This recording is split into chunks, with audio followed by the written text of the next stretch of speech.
Hello everyone, welcome back to the channel. So today's video is a little bit of a different one, but it's just my best tips and tricks for booking a trip somewhere, especially if you're on a budget or if you're looking to save a little bit of money. Travelling can be expensive and it can also be daunting to book somewhere if you don't have a clue what you're doing or you've never been there before, so hopefully these tips will help you. We're currently planning a backpacking trip for later on this year to Australia and Southeast Asia, so I'll probably use those countries just as a few examples, but the main points can be applied to anywhere you fancy going. So before you start booking flights and accommodation, the first thing that I always do is to check the seasons, because whilst I live in the northern hemisphere, if I go on holiday in the southern hemisphere, obviously the seasons are going to be happening at different times of the year, so you don't really want to go somewhere where they could have extreme weather conditions or even any natural disasters. So for example, if we were looking to go to Bali, a quick Google just tells me that the dry season is between May and September, and the rainy season is between October and April. The dry season is the peak time for tourists to visit, so flight and accommodation prices will definitely be a lot higher. So if you're wanting to save some money, you could always look at going in the off-peak season, the rainy season, because even though it's the wet season, they do get sun for the majority of the day. Another important thing to look at before you travel somewhere is see what the visa requirements are for that country. Countries like the USA, Australia, Vietnam all require different visas for you to enter the country, so you definitely need to check in advance because they can take a little bit of time to process as well. Another example is if you're going to fly to the Philippines, you're not actually allowed into the country unless you've already got your flight back out of the country booked. So you don't want to get there and not be allowed in, so it's definitely worth checking for wherever you're going. Another thing to check, especially if you're travelling to Asia or Southeast Asia, South America, is any vaccinations that you might need. For example, the rabies one is so worth getting before you go, because if you get bit by a dog or a monkey whilst you're out there and you need the rabies injection there, it's going to cost you so much more than just getting it at home before you leave. If you speak to your doctor, they'll recommend you on what you need for where it is that you're travelling to. Don't forget travel insurance either. It's better to be safe than sorry, and there's so many travel comparison websites you can look at to get the best deal for you. Once you've decided on the country or countries that you're wanting to visit, you need to start researching to start forming a loose itinerary or route of how you're going to get through the country. My favourite way to do this is to watch YouTube videos. There's thousands of videos on anything you could even imagine, from food tours to accommodation tours to excursion experiences. There's so many videos on literally every single country. LeBlanc is a really good channel to watch, especially if you're visiting Southeast Asia. Backpacking Bananas is another really good one. She's got loads of videos on the Philippines and how to book the Philippines, so that's really helpful. Flying the Nest is another good channel. They've got a lot of content on Europe. Reid is another one, and there's a channel called Wanderfully Living, and they've got a lot of videos through Australia, Southeast Asia, India, a lot of countries. Pinterest is another really good way to find other people's itineraries. Depending on how long you wanted to go for, there's itineraries for 3 days, 3 weeks, 3 months. So that's a really good way to plan your journey. Instagram is obviously amazing for seeing the most scenic, the most photographic places that you might want to go to. A few of my favourite accounts to follow are Beth Sandland, Backpack With Me, and I'm not sure how you say this one, but I think it's like Explorasaurus? I'm not sure. They're really good though. Whilst you're researching, if you see anywhere that you really want to visit, you want to add that to your list, it's a good thing to pin it on Google Maps or Google Earth. That way, once you've added everywhere that you'd like to go, you can see a rough route start to form, or a rough direction for which you can travel in. Once you have your locations pinned, it's time to see which airport you're going to fly into, which is where your journey will start. So for example, if you're going somewhere like Bali, it's quite easy because they only have one main airport.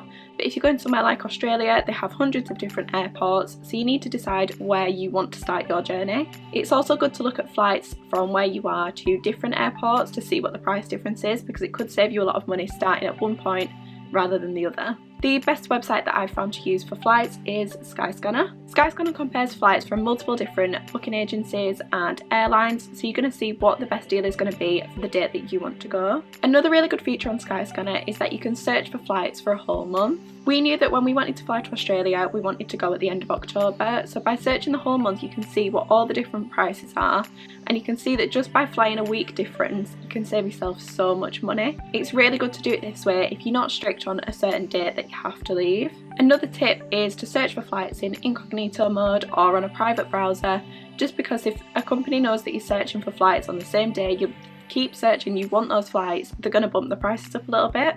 So if you wanted to do more of like a backpacking trip, travel to a few places in a different country, you're going to need to look at how you're going to travel internally.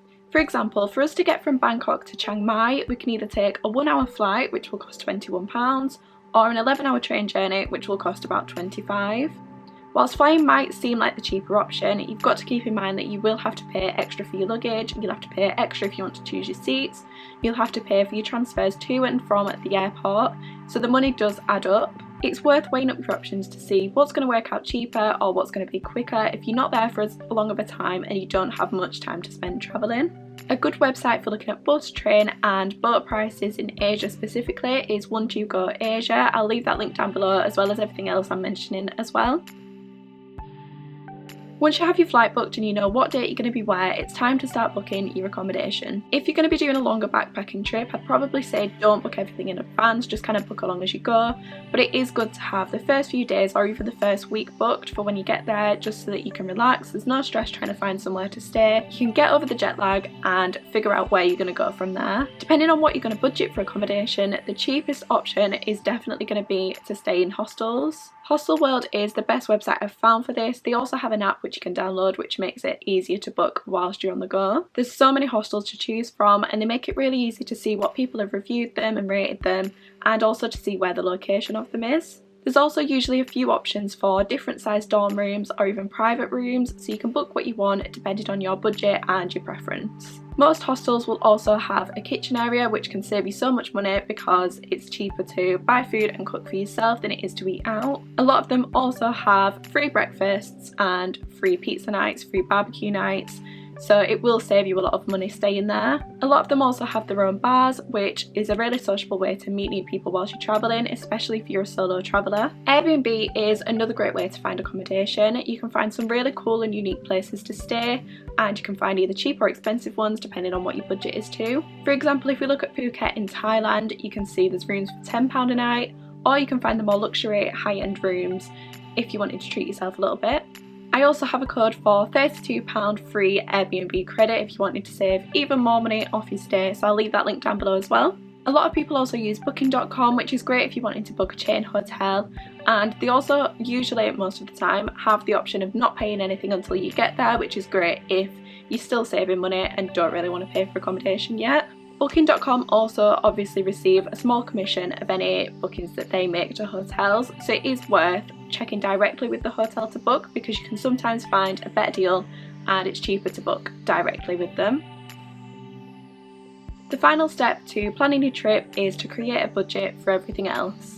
Obviously you're going to need to budget for food and drinks whilst you're there, and a great website to check what the average price of things is numbeo.com. So you can search by country or even specifically by city, and it'll show you what the average price of things is there, like a meal at an inexpensive restaurant, a meal at a more expensive restaurant, a bottle of beer, a bottle of water, even a McDonald's meal.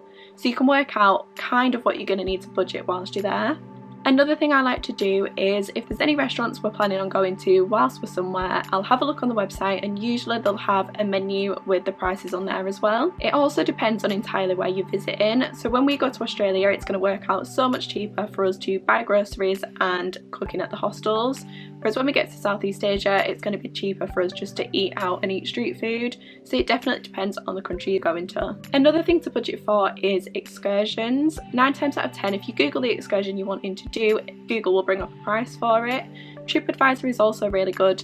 You can search in the place you're wanting to go, click on things to do, and it'll show you their prices for excursions, day trips, food tours, walking tours, everything. It's also good to look at the free things to do in places you go, especially if you're on a budget.